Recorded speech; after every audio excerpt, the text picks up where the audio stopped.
Wait, I want to stop 1 second. Alicia, I'm not comfortable with you recording the meeting sitting there. Okay. Okay, so I believe from the policy that we accepted in July, you can record it if you move to the back of the room. I don't remember. Could you show me that policy? It's in Village Hall. Can you? Copy of it tomorrow if you like. I'd like it now. Okay, I don't know. I'm starting meeting it, so. Okay. All right, so I find that intimidating and harassing. Well, I'll put it down. That's all. I agree. Okay. All right, Gary, go ahead. It's an estimate called Poquott, who offshoots us off the Eastern Correctional, and it's for the streets, the street name signs, the green and white ones. The bottom line is this: as I see it, it's $2,923. I added 10% for any screw-ups, deletions, any extra things. I'm looking at $32.15. I gave you all the cop. Joe, you gave out those? Yes, have a copy. Quantity of signs. There's actually 18 posts and 2 signs per post. Now, how Corecraft did it was they supply only signs. They don't supply the hardware nor the posts. The highest price they have on their signs, and those signs are priced according to how many words are on the sign themselves. Like I said, Fort Ticonderoga Boulevard, and it was 60 inches long. The highest price would be $42.29. So I took it at that, priced it that way as each, and extended it out. You can see it says $15.22.44. Now, O'Connell Sign is the other vendor, and Joe, we discussed it. We used them in the past. They have the piping. They have the hardware that goes with it. Basically, their price is on 18 pieces of the galvanized. You're looking at $29.90 each. Extended out, $538.20. 18 pieces of the slots to put the signs in, $331.38. And then the second piece of hardware where it connects to the post with the first sign, first slot, is also $18.41 each, so it's $331.38. Now, I put down delivery approximately $200 because the last time we did it, it was $100. I know UPS, FedEx, or Dominion, I know their price has gone up about 27-30% in 2 years. I'm sorry. You can't hear me? Just speak up. Yeah. I'm sorry.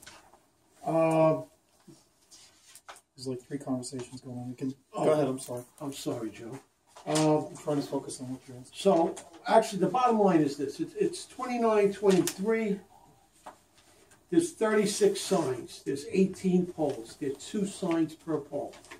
I'm saying $32.15. I'm thinking maybe if I missed one, if some hardware, nuts and bolts are missing. So that's only for the federal green and white signs.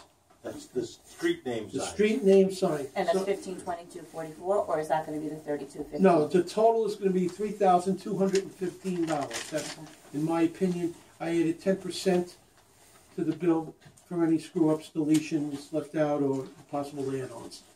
Something I might have missed.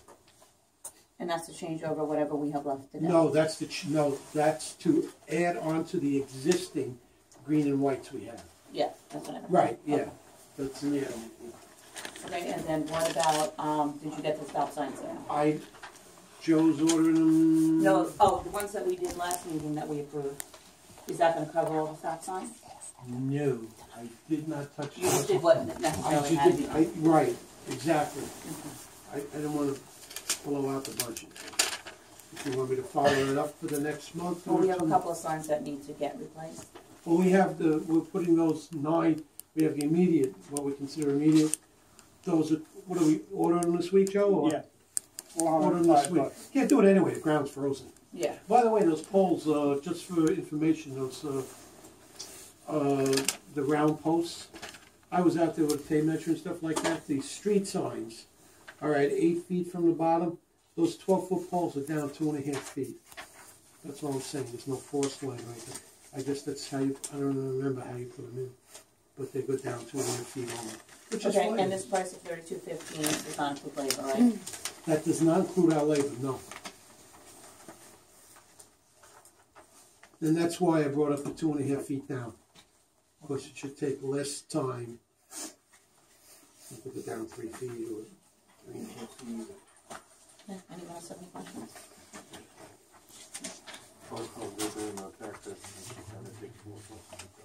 Yeah, I'm thinking about the budget, we should probably increase the engineer's budget. I think so. Okay. Any questions on that? Madam Mayor, do you need a quorum to have this meeting? Yeah, we have a plan. Yeah, you wanna go on to number 2, to let her know the resident vandalism? Yes, a letter was sent to a resident complaining about his fence being vandalized. Excuse me, Can the board speak a little louder, please? we could if people behind you would be quiet. I know you speak softly, Sandy. Thank you. A letter was sent to the resident about vandalism, which he claims his fence is being vandalized continually. And I invited him to come to the meeting tonight. So I hope he does, because really, the board is really not liable for his fence. There really isn't any vandalism in the village. What is this right Thank God the guy who has the fence that's on, Indian Valley. Oh, okay. Yeah, number 5. I don't know if it's any, I don't know. White vinyl fence on it. Right. Is that 5 or is that 4? 4. 5. That's the guy down in the hole.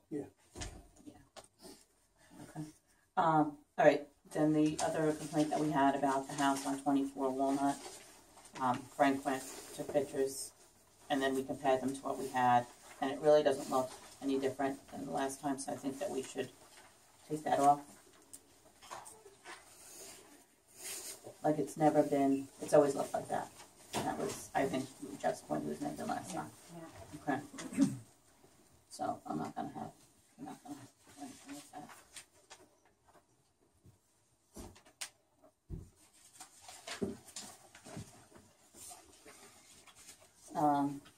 Okay, at the last meeting, we had Jeff decide that he would go to the planning board meeting in January and be our person that will report back what's happening with the tree law.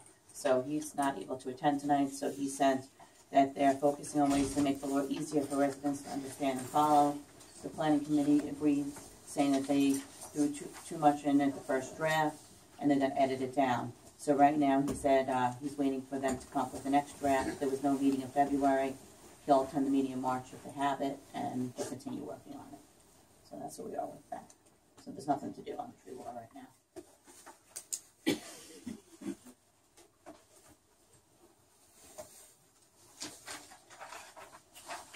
The feasibility study from the village engineer, he sent an email saying that he completed the process for what would be needed to require different permits. He's completed the review with the harbor management plan. He's met with the town harbor master, and addition input was given by him, which he's gonna meet with us in the next few weeks and go through that. And he had planned on meeting with Mike, I think today, to go over where a good location would be, and then some preliminary different numbers and charts that he has to take. So he's moving along in the proposal that he gave us last month, but he's not completed with it. He hopes it'll be completed by March, and then we can review it and then go from there. Okay.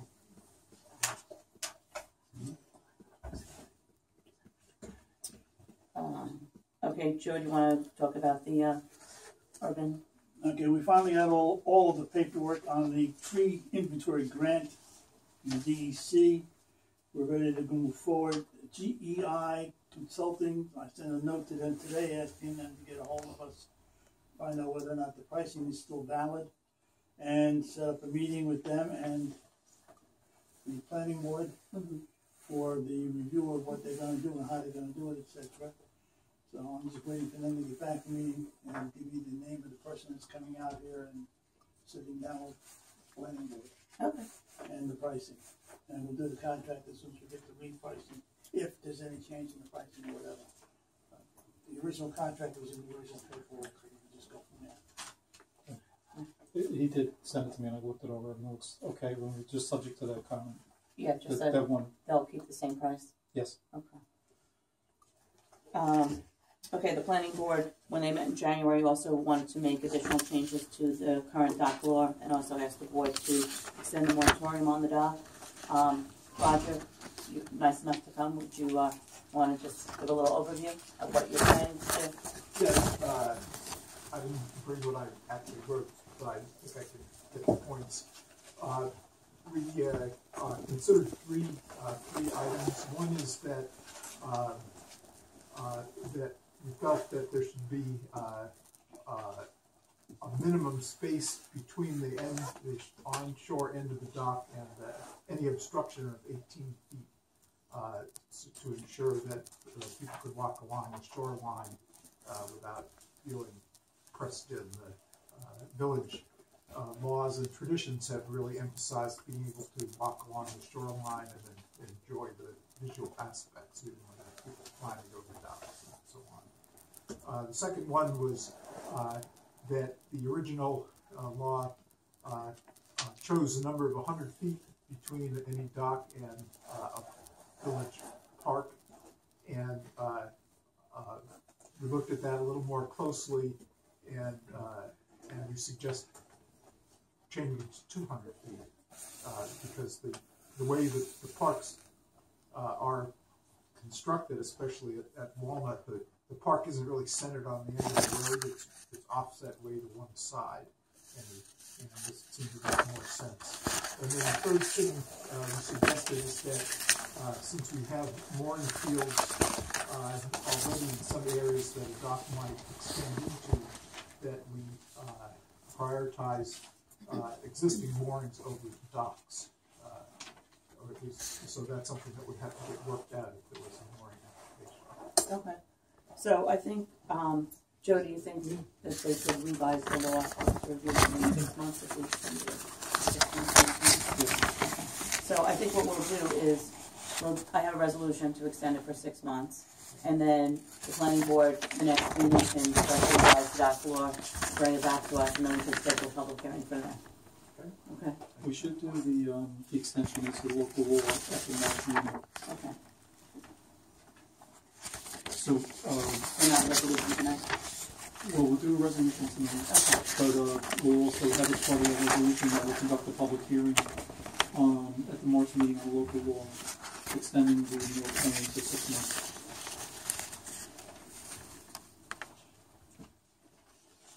And the moratorium is on dock applications and permits. Okay, so we want to then mock up a new law before our planning board meeting. Since that would be If you want to, and then email it over, we can do like a draft. I think we can circulate it by email. Okay.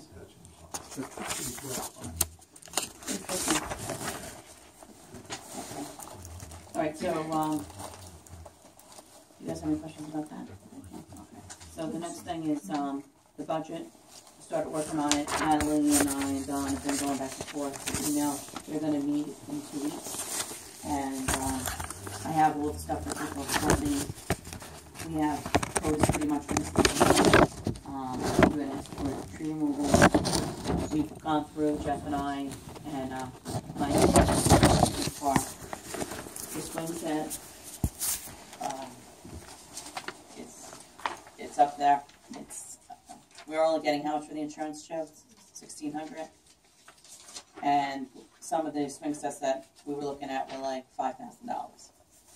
So, I think that what I'm going to suggest to Natalie and Don is that we lower the parks for Walnut, California, and Van Brunt, since we did Van Brunt and Walnut last year, and then use that extra money towards doing what we can in Trustee. And anything we can't do, some of the tree will be done through that tree budget, right? And some of those trees will come down, right? Mike can work on the greenhouse repairs, and they're working. Him and Jeff are working on what they're going to do. Whether they want to keep the wooden structure, the shed, and make it garden shed or something like that. So they'll come back with ideas of that, but we'll put money aside for that, and then the swing set, and then maybe clean up some of the landscaping. So that'll probably change significantly next year. Some of the other ways we thought about cutting money is, Joe, you wanna talk about the clerk's office? Looking at some of the information that we're looking at and then what we don't have and will have. I did a review of all of the hours of the surrounding villages, and most of them are holding a lot shorter hours than ours. What I would like to do then would be to shorten our hours 4 days a week, from 4 p.m. to 3 p.m. each day. That's $100 a week, or $5,200 a year savings that we can allocate back out to other issues, i.e. trees or whatever. That's my proposal on that. Okay. And another thing I thought is that, we could also do court every other month instead of every month. Right, because right now we're at $6,000 loss, so. If we're gonna sit down and lose that much money, why do you even do this?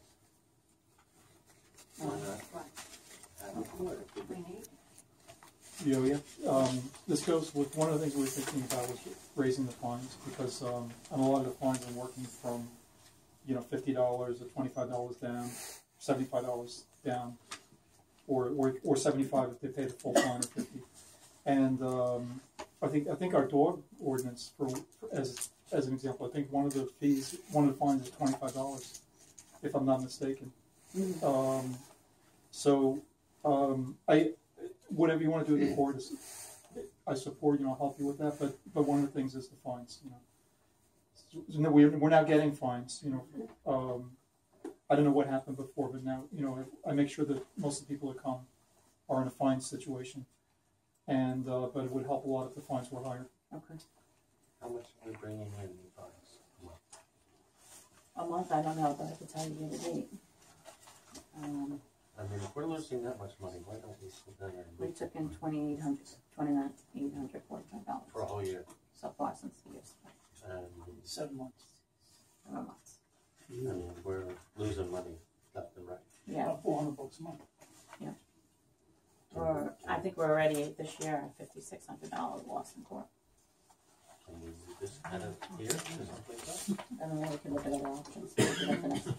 I mean, that's a outrageous cost we're getting.